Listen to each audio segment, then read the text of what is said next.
Welcome to Adventure Freaks, a podcast on living abroad on a budget.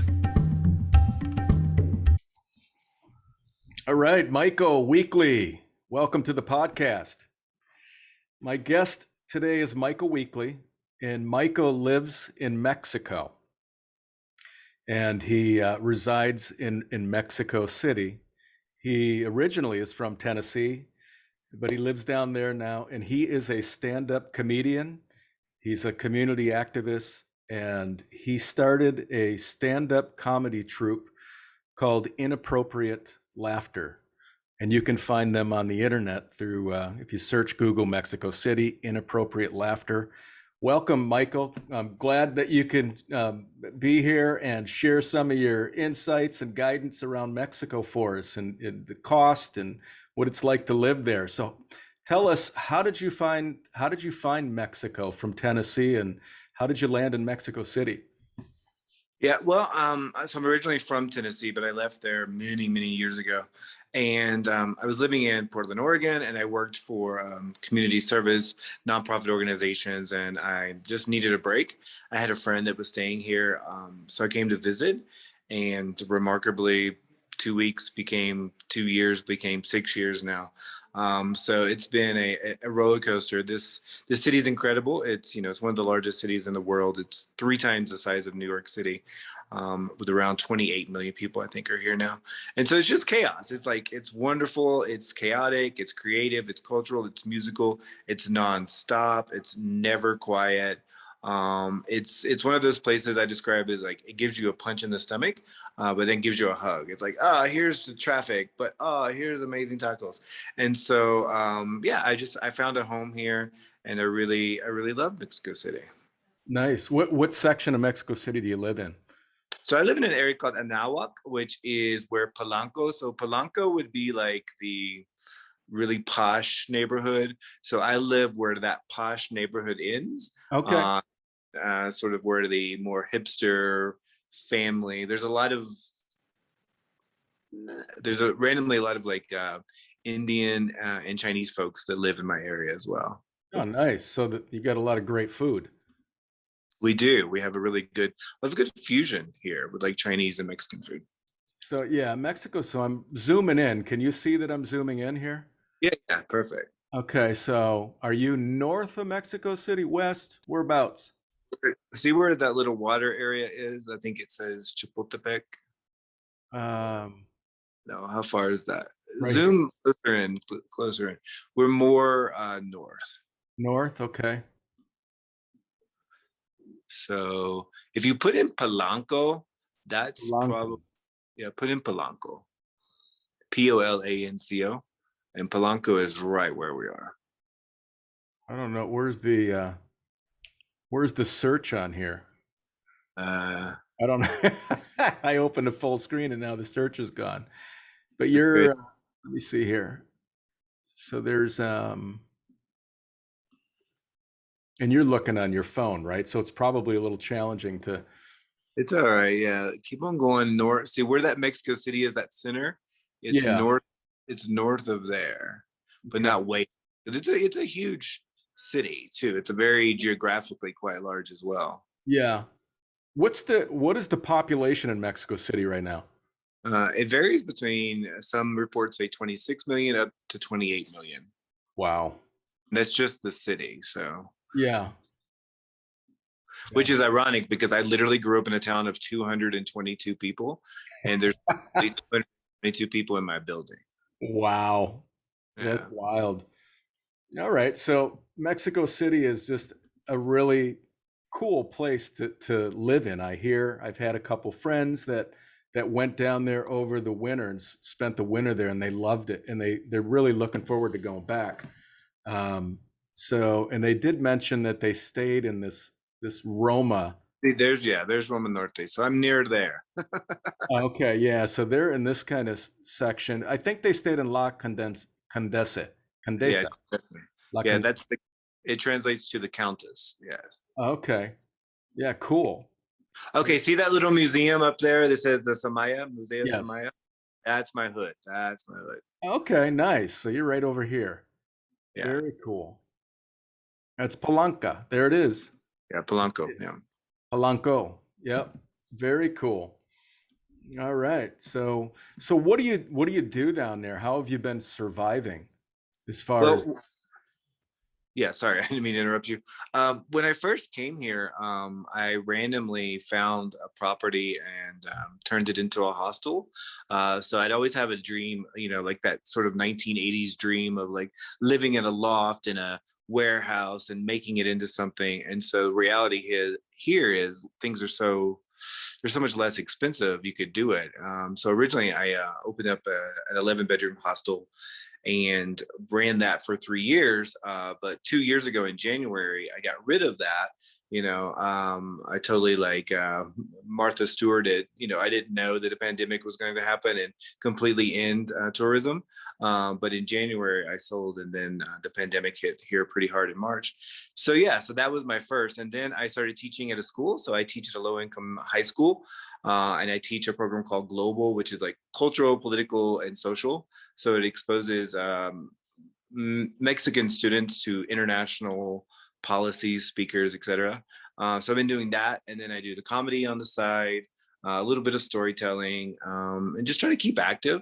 It's a very active city, so wow, um, man, that is yeah, so cool. yeah. I mean, just having a hostel, that's like an awesome, dream because you meet so many wonderful people, travelers that come and they come through and they have so many terrific stories and you share meals. It's really a wonderful place to be in. That is really cool. How long did you own the hostel?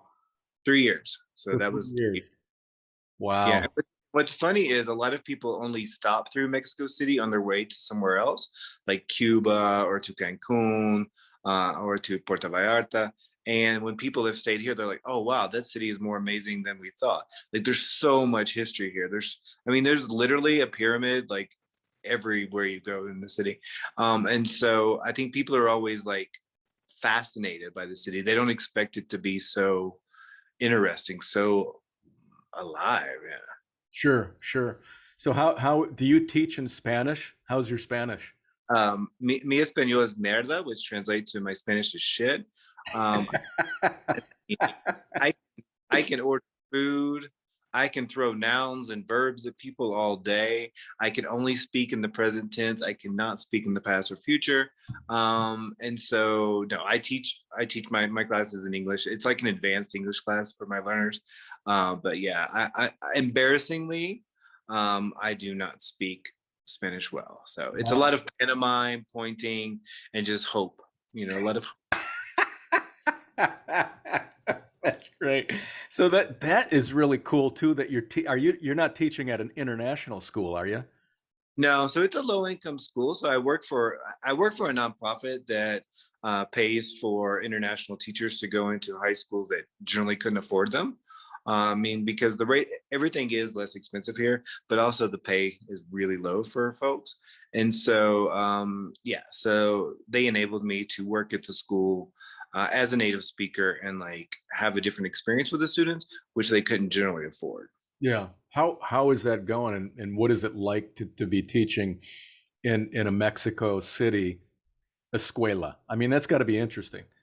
Well, okay. So, I grew up in conservative Tennessee where if you spoke out of class or didn't use your manners, you got smacked with a ruler, like very like punishable offenses in classroom settings. It was always quiet. You didn't question the teacher. Here, well, a lot of singing and a lot of talking and a lot of interaction. It is not a quiet classroom ever. It's amazing because it is so alive and so vibrant. But yeah, it's a different learning experience to say the least. And so you learn to adapt. I think as a foreigner, like learning the education system here is just such a unique system that you have to get into it and swim. It's kind of like the rest of the city. No one's here to care about your feelings. There's not customer service. If you don't like something, then don't go there. It's just a very sort of like the world that we know it of like sort of this fragility, particularly that Americans have. Not that I now notice now, it's like, oh my God, my food was cold, and here it's like your food is cold. Get over it. No one cares. And so like it's just and that just transfers to every sector. Sure. Um, so with the education, it's like you better learn or you're going to fail. Yeah. And so they do well. They do really well, but it's very active. Yeah. Yeah. Well, there's a lot of, especially in large cities, there's a lot of issues in inner city schools. New York City public schools. I used to work in those. I used to work in Detroit in some of the schools there, and I've taught theater in various places. There are a tremendous amount of behavioral issues in the inner city schools. What do you see a lot of behavioral problems in escalations within the schools in Mexico City, or? Absolutely not. Zero. I would say zero. And I say that's the difference. They're loud, but that's where it ends. They're rambunctious, but they're never violent. They're never mean. And I've been teaching now off and on for 3 years. And I've never had a situation where like a student was even kicked out of class. Wow. Like it's just loud because they also fear their parents because here you can still beat your child, Yeah. unlike most other countries. Here they fear it's called the fear of the chancla, the Sure. fear of the sandal, because Wow. not only will you get beaten by your mother, it'll also be your father, your grandmother, your aunt, your uncle. Everyone will know that you were a little ass at school that day, and you will pay the price. So here, no, we don't have behavioral issues. Wow. Yeah, wow. That's you're gonna you know what? After people view this podcast, they're gonna start moving down there in droves and looking for jobs in schools. Yeah. It's a different experience. It's a fun experience. Because there's this huge turnover rate in America in teaching today. If you teach in large jurisdictions, inner city, it's really tough, and there's a lot of turnover, and teachers get burned out, and they find other occupations, and it's sad because there's a lot of good quality teachers out there, but then it's short lived because they start off in a really tough school, and they say, Sure. no, I don't want any more of this. So let's talk about tell us a little bit about the life. What do you do in a day? I mean, if people move down to Mexico City, and they want to, you know, and they're looking to live in a decent area, what are they gonna what are they gonna find? What are they gonna pay as far as like an apartment to set themselves up in? And what? Tell us a little bit about, are there gyms to go work out in? Are there places that people can stay active? Give us a little bit of insight into the daily life of Mexico City. Yeah, I mean it's very similar to any major city. I always think of the comment like there will be a taco stand on every corner. There literally is a taco stand on every corner. The accessibility to food is amazing. You always have accessibility to food, street food, vendor food, grandma's food. You imagine it, which can also lead to obesity and diabetes. And so you have to be aware of like you can't always eat like you're on vacation here. And so physical activity is huge here. They recently and through the pandemic have increased the bicycle lanes and the cycling. So there's a really good cycling scene here, which I love and I'm a big part of. Yeah, there's gyms. You have high end gyms. You have low end gyms. You can learn lucha libre, which is like the Mexican version of WWF or wrestling. There's boxing, there's swimming, there's everything. I mean, there's huge like mega gyms with mega swimming pools, and then there's the local gym. So those are pretty abundant.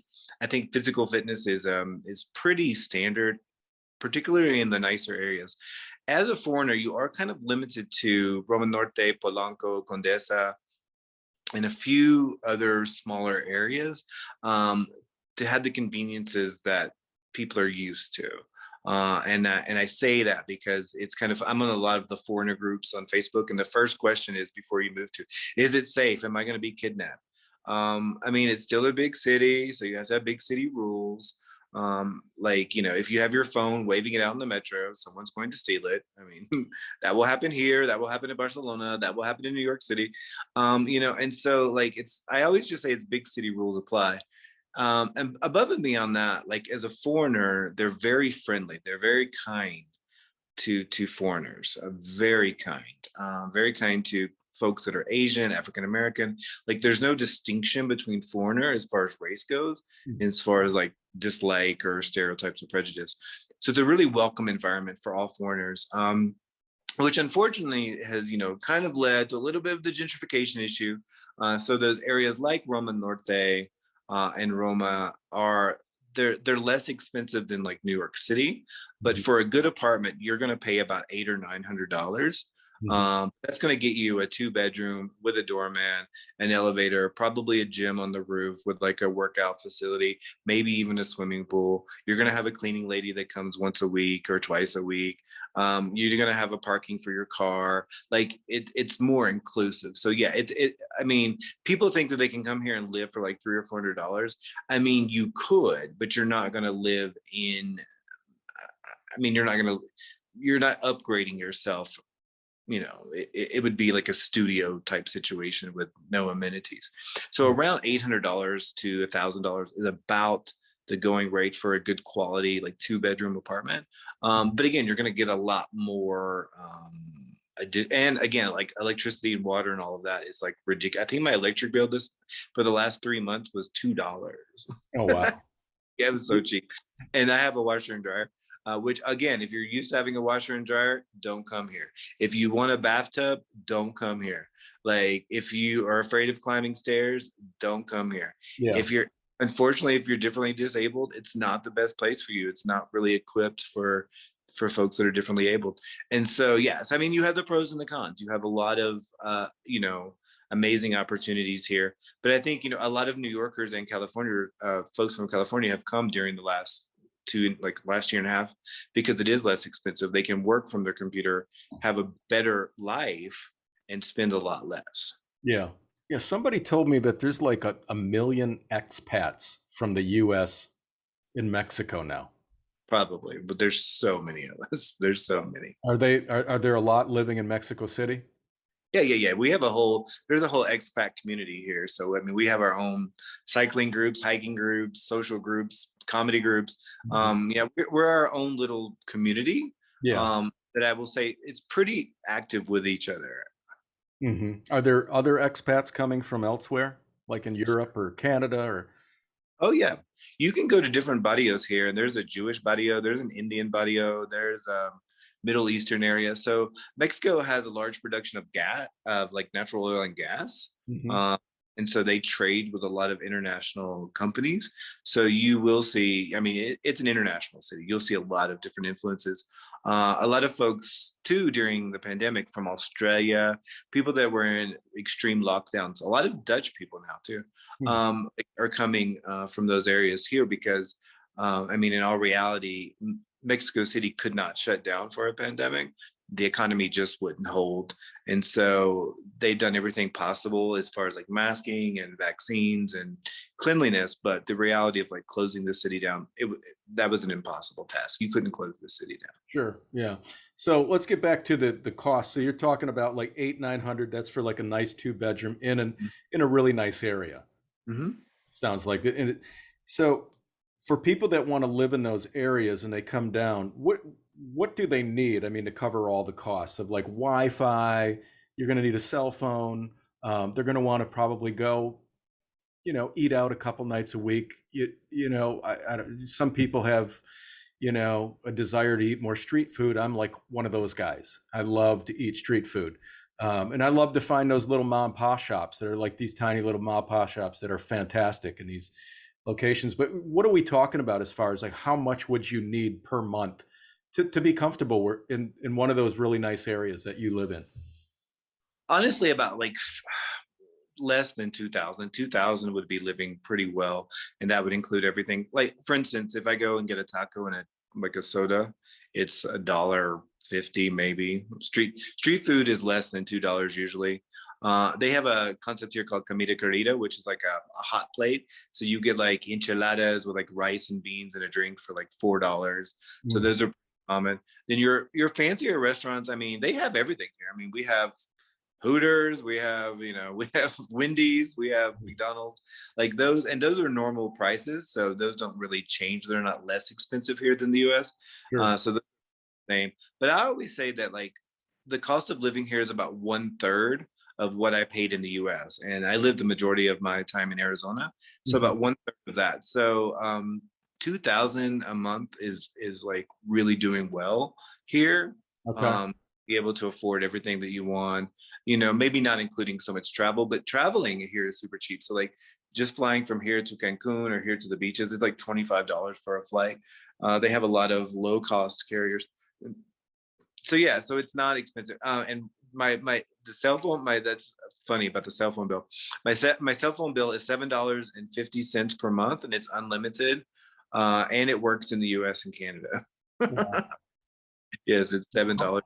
$7.50. That's unlimited? Yes, yes, Wow. limited data, unlimited everything, and I can use it when I'm in the U.S. Yeah. But where you do find issues here is like electronics, popular like blue jean, like popular clothing that you may be used to in the U.S. that you want. It's more expensive here. Electronics are a lot more expensive. Medication is, again, this country, like you may expect that drug is easy to find in the US, and here you can't find it. So people have to think about that, particularly older folks that want to retire here. Their accessibility to their medication and medical health, it's going to look different. Yeah. It's not as easy as like, okay, let me just go to a drugstore and get it. It's a little bit different. However, you can get Valium anytime you want, any anywhere you want. Is that Yeah, over the counter?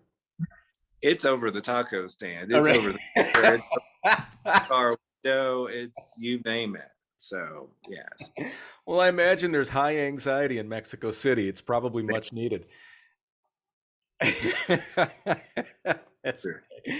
So, so, all right. So, if somebody wanted to purchase a flat in a decent area, what are the ranges? Have you looked at purchasing flats? Obviously, you dove into a hostel, but what is the cost? If people want to say, I don't want to rent, I really think I'm going to call this home. What can you get a reasonable flat for?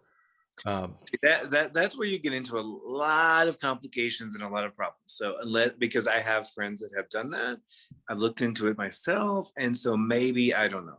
It's very confusing. It's very paperwork. It's a very long process.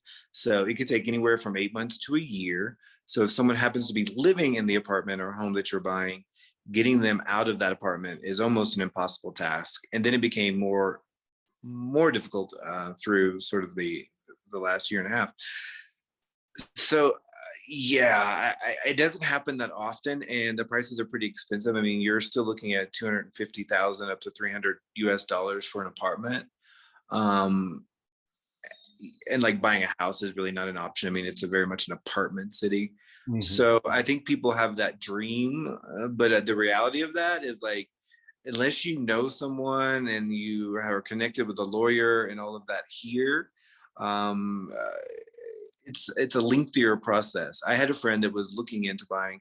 She ended up buying a parking lot and building a house because it was cheaper. Hmm. That's more of the reality here. And also, folks think that they can build on the beach. Also, Mexico City is nowhere near the beach. I always laugh because everyone's like, "Oh, do you go to the beach?" I'm like, I do. Very far. It's 5 hours away. Mexico is more than just one long peninsula on the beach. It's shaped more like I don't know, that a cone or something. And so yeah, and you can't buy on the beach here unless you're a local. So yeah, there's all of those sort of restrictions and complications. I wouldn't advise people to do that unless they're really sort of committed to the cause. Like, I think the concept of people like going and buying like a temporary property that they'll go to a few times a year, like that's not a reality here. You really have to be here and protect your situation. Yeah, well, it sounds like, Mexico City. is so large, and there's a lot of really interesting spots throughout Mexico City, which makes it like the New York City of Mexico.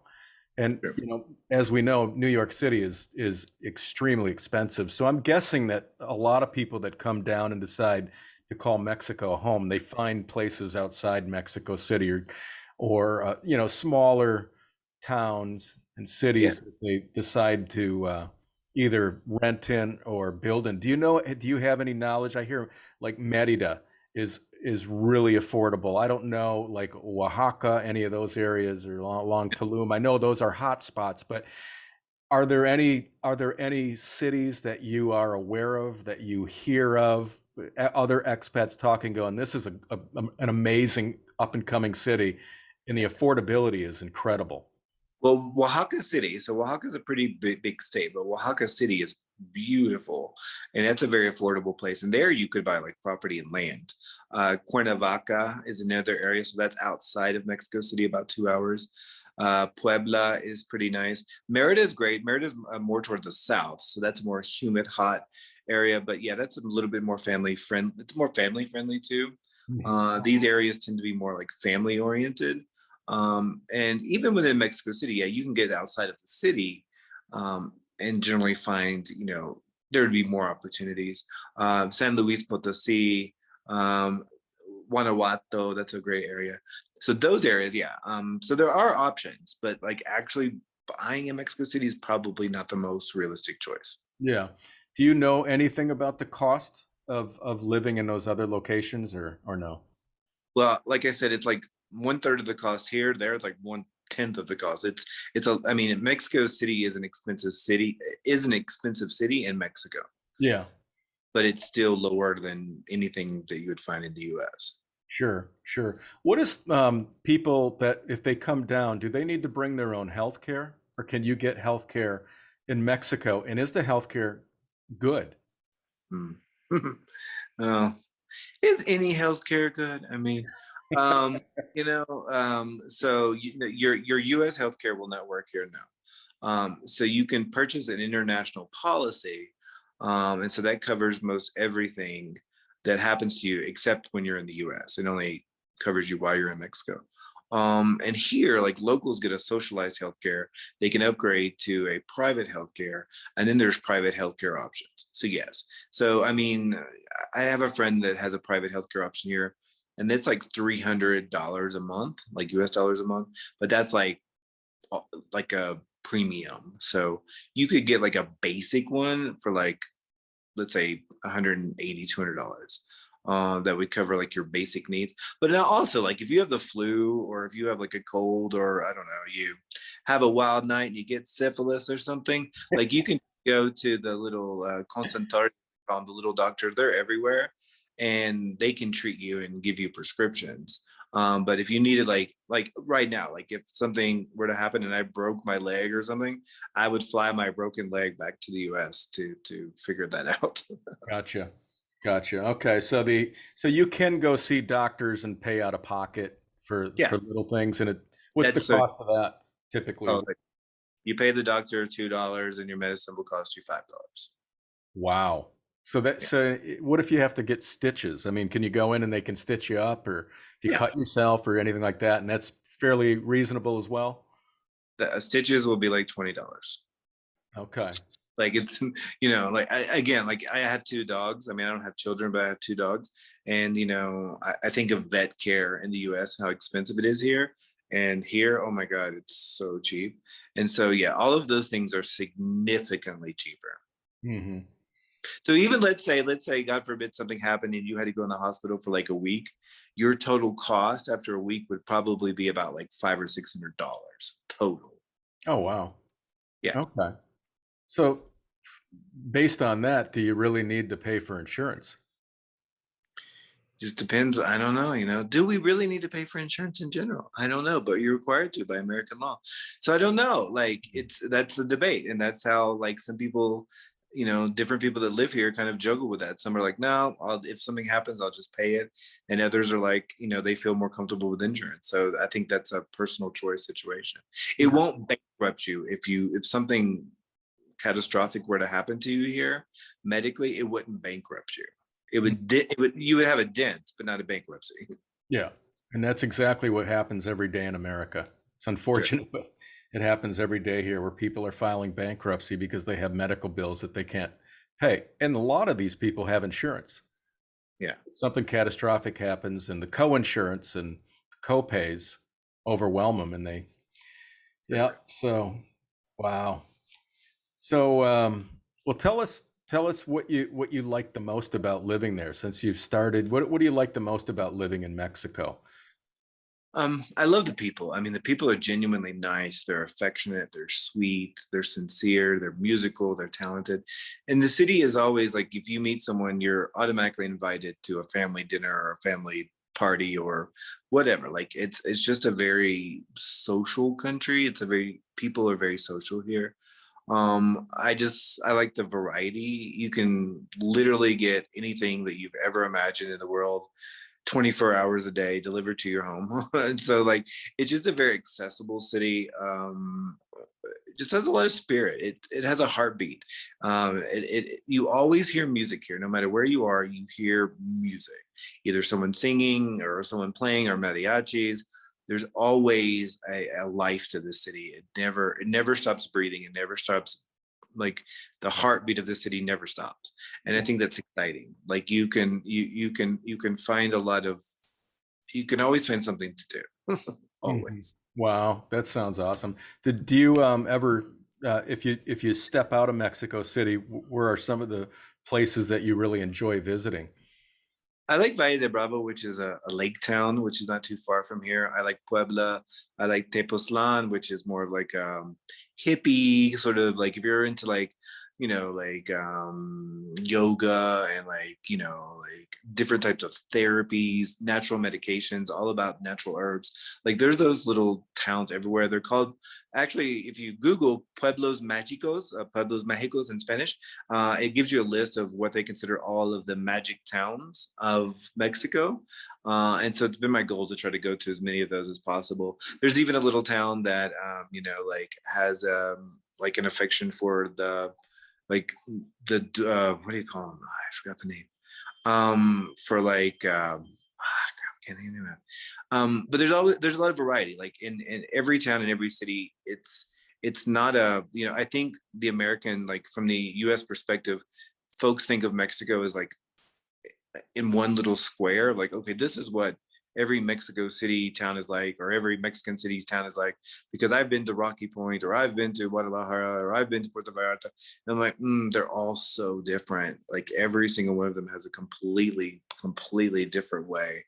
And so that's exciting. So and traveling here is so easy. There's a huge bus system here. It's a very nice bus system, and so it'll take you pretty much all throughout the country relatively cheaply, and you can experience just a whole caveat of different types of people and lifestyles. Do they have a subway system in Mexico City? Yeah, we have a metro system. We have an underground system. We have a pretty expansive metro system, and underground system. So it rivals any other major city, if not larger. It's a pretty intense network of getting passengers. I mean, again, it's moving over 26 million people around all day, so it works really well Yeah. for the most. I've heard that there in the past there's been pollution issues in Mexico City in particular. How is Yeah. that? How are they doing with that? Well, I mean, the rainy season's nice because it takes care of any of those issues. But yeah, I mean, those are definitely a challenge of living here. Is that there is issues with contamination and air quality, and sometimes it is pretty intense. You can see it, you can kind of feel it. I think for folks, you just have to be prepared for that, particularly if you have a lot of allergies. Like the neti pot becomes your friend. Constantly cleaning out sort of like your nasal area becomes necessary. No, that leads me to think about water. When you use one of those neti pots, do you use bottled water or do you use tap? So I use bottled water. And the thing about the water situation here, it's just different. It's not necessarily bad. Is that, each state has different each country has different chemicals that they put in there. But here, yeah, you wash your fruit with, fresh water. You purified water. It's just, yeah, it's pretty. You don't drink the water. Yeah, I mean, you can. Sure. You want to lose a few pounds, but but for the most part, yeah, the water contamination it's just not the same. It's different in every country. So here, it's just, particularly for a foreigner, it's not the best idea. Mhm. How about like food concerns, food poisonings? Typically street food, sometimes you can catch a bug. Have you had any issues with that? Yeah, basically the first 2 years I was here, I shit on myself all the time. It's part of my comedy routine, inappropriate. But yeah, no, I had to deal with that because my body, I called it had the vampire, because I wasn't no longer visiting, I was actually living here. So my exposure to water and different things was pretty intense. The thing about street food is that people don't realize, and reasons why Mexicanos use a lot of lime in their food, is that lime kills bacteria. So lime, when you put it on that's the reason they do it. So your meats are fine. Your cooked products are fine. Where you get in trouble is like salsas. Things that have been sitting outside all day or maybe like 2 days, and they just piled new salsa on top of old salsa. And there's that tomato that's just been sitting there in the sun. So I don't use any of that. I'm like a black lady from the South. I carry my own hot sauce in my purse. And so you learn what things, you look at cleanliness. You don't go to every little stand, and some of them you're like, last time I went there, that one made me sick, not going there again. Yeah, so for the most part now I have no problems, but my first 2 years, I'm serious, like it was unbelievable. But you get used to it. Your stomach becomes very strong here. Or Sure. you die. You Yeah. just die all over in the street dead, and the cartel just rips up your body, which does not exist, by the way, here. It Hey man, Narcos in Mexico, the series on Netflix was fantastic. Colombia Narcos in Mexico, Yeah. Narcos, that series, fantastic. I really enjoyed it. Yeah, but they don't exist down there, we know. You got Well, to. not here. I mean, they do exist, just not in my hood. So I've pretty much covered everything. Let me ask you this question. How has this experience changed you? Leaving Oh, the States, oh, moving to Mexico, then deciding to call it your home, and yeah. and creating all of the things that you've created. I mean, you created a space for a while for people to come, and then you started this troupe, the stand-up comedy troupe, and um, I mean, how has it changed you, man? Well, I mean, first of all, I mean, I have to start with the small things. Like, again, I kind of talked about the fragility earlier. Like, you have to be strong here, and like, it's not a customer-oriented place, so you have to learn patience. And if you don't have patience, no one cares. No one cares that you've had to wait 45 minutes. So there's actually a word for it. It's called kamate. Basically, calm your ass down. Like, like calm down, because I had to really learn that, because I came from I didn't like to wait, and I didn't like this, blah blah blah. And here, you just gotta wait. And so it really taught me patience in a completely different way. I have so much more patience now than I ever have, and I think I wouldn't have been able to have the projects that I have or do the things that I do if I didn't learn that patience first. And people here struggle if they don't just accept that this is the way it is and try to stop making it a little Michigan or a little New York or a little Florida or a little Toronto or a little Hong Kong or a little Amsterdam. Stop. This is Mexico City. Let it be Mexico City. Stop trying to bring in your like European or American values as to what or how things should be done. I think once I stepped outside of that box, once I allowed myself to just go with the crazy chaotic flow that's here, I realized that it works, and it's been working for a long time. Does it have its problems? Absolutely. But like for the most part, like I just wouldn't have ever had the audacity or the financial ability to invest into a hostel, to have the time to have a comedy group, to be able to reach out to spaces. I mean, we're the only English speaking comedy group in the city. And so it's it's unique. And so like reaching out to restaurants has given me a different sense of community. And I think as a foreigner, that too, you start missing out on community.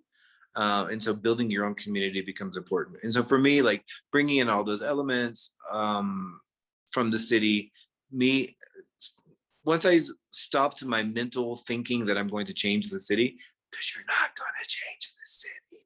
You're not. It's not a bend for you. It does not care. Just move on, And so once I like got past that, I've really just I enjoy it now. I love the city. It's the chaos I've always needed. That's terrific. Well said. Well said. I love how you just described everything. So, is there anything else that you want to share to the audience before we part ways? Anything else you want to share about your stand-up comedy troupe, or maybe the next perform? Where can people come and see you do stand-up if they come to Mexico City? Go ahead. Yeah, so find us on Facebook. We're Inappropriate Laughter, and there I put like all the advertisements. And all I recommend people when they come to the city is go on Facebook. Has a lot of groups like foreigners in the city, expats in the city, visitors to Mexico City specifically. You can go there and get a lot of information about where to stay, what to do, what to eat, all of that. So I do recommend people understanding that the food here is not Tex-Mex. The food in Mexico City is not Tex-Mex. They do not have burritos, honey. There's no margarita. Stop asking for a margarita. You look crazy. Like, stop it. No, like it's not, you're not getting Tex-Mex. And people have to really adjust to that. So beware of that. And the food here is incredible. It's so incredible. They have 8 different colors of corn. And so like there's a lot that you can do here historically. Like I encourage people to come here for a week and live Mexico above and beyond just Cancun, above and beyond spring break, and see like, wow, this place is amazing. It's the home to Frida Kahlo. Like there's so much here to do. Don't underestimate the city because it really is an incredible experience.